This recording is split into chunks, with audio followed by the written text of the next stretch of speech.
I watch episode 28 of Pokémon every year because I watch every episode of Pokémon every year. In episode 28, Pokémon Fashion Flash, Brock gets Vulpix. That's it, really. Brock and friends arrive on Scissor Street, which is also contradictorily called Breeder's Lane, where every week is Fashion Week and the newest trend is being set by the career criminals, who are using their past penchant for disguises to expertly elevate the appearance of paying customers and their Pokémon. After their work, a Dodrio's heads are in agreement for the very first time. The only thing that they can share equally is trauma. A shared depression is a shared peace. Their intent itself is not ill, but they do show the passive malice of upcharging their customers. Brock leads them to Suzie's salon, one of the greatest Pokémon breeders in the world that no one else has heard of. He hesitates to enter her establishment, but Ash and Misty push forward, eager to see what all the fuss is about and interrupting another patron session. They encounter Vulpix, who is very fussy,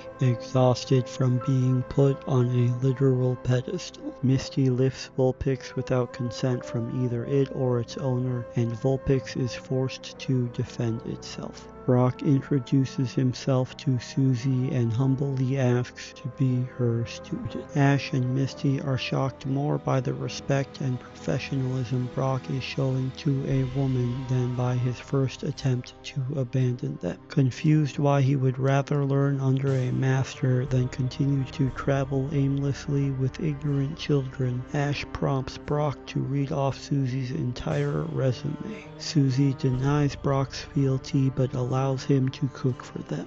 More donuts, I assume. Like all top models, Vulpix is malnourished, which further explains the exhaustion. Suzie feels threatened by other thriving businesses that provide entirely different services than her own, and serves them her ideology of inner beauty. Misty defends the open market whilst Ash is eager to hate blindly, and they get into another heated argument over something that neither of them cared about before this episode began. Misty decides to crush Suzie's self-esteem and openly supports her perceived competition, leaving to get her ugliest Pokémon a flashy makeover. Brock appoints himself to the role of unpaid intern, another failing small business that resorts to exploiting child labor. Suzie, who earlier said that she was too busy to teach Brock about breeding techniques, leads a lecture on the subject to an entire crowd, even the president's there. Suzie teaches Ash the importance of caring for Pikachu before and after every battle, a lesson that we never see put into practice ever again. Misty encounters Suzie's last client, whose Chansey has already lost its luster in a matter of hours. They tell Misty about Suzie's TEDx talk, but they are the one person that Misty won't be influenced by in this episode. Misty enters the swindler's salon, interrupting their current session with an Alolan Squirtle. Encountering someone from their old life, they identify Misty as being uglier than Psyduck and give her the new look. For the first time in her life, Misty is given external validation on her appearance and feels confident about herself. Even though this is Psyduck's first encounter with the evildoers, it recognized their ruse right away. They tell her that she looks good and she believes them. As they hit Pan, Meowth abandons the gambit, unfulfilled being marginalized to manage profit margins. Misty recognizes Meowth because Meowth's disguise doesn't include glasses, and for trying to be true to its nature, Meowth gets the elbow. They're always more eager to assault each other than their actual targets. Violence begetting violence, the hucksters threaten Misty with more body modifications. She calls for Psyduck but gets no response. It already left to get help. Ash and Brock hold in laughter upon seeing their friend bound to a chair, tempering themselves before Misty catches another body. With a hostage at risk, Ash provokes them, but fashion never dies.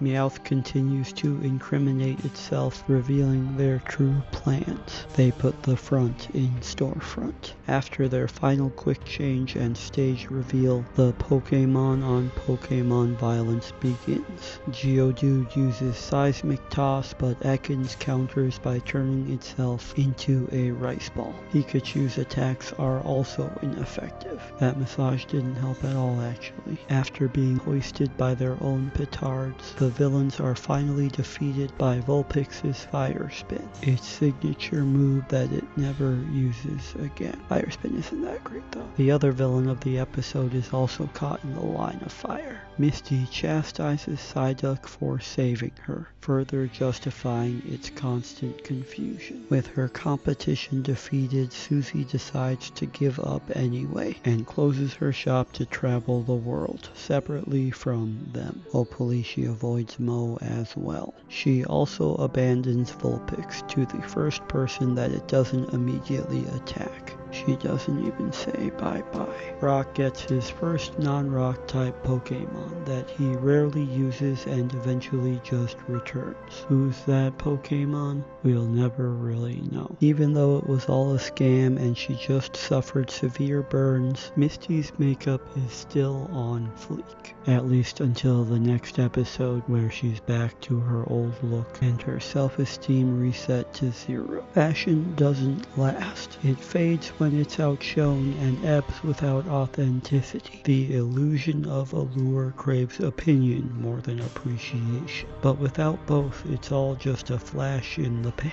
forever changing in order to be continued.